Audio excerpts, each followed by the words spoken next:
இன்றைக்கி வெண்பொங்கல் எப்படி செய்யலான்னு பார்க்கலாம். வீடியோக்கு போகிறதுக்கு முன்னாடி எங்கள் சேனலை சப்ஸ்கிரைப் பண்ணிக்கோங்க, மறக்காமல் பெல் ஐக்கானை கிளிக் பண்ணிக்கோங்க. இன்றைக்கி ஒரு டம்ளர் பச்சரிசியும் ஒரு கப்பு பாசிப்பருப்பும் எடுத்திருக்கேன். நல்லா ஊற வச்சுட்டு 3 டைம் வாஷ் பண்ணி எடுத்துக்கலாம்.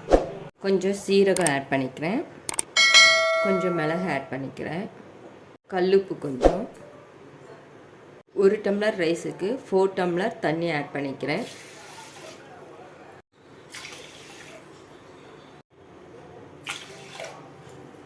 இப்போ மூடி போட்டு மூடிட்டு ஒரு 5 விசில் விட்டு எடுத்துக்கலாம்.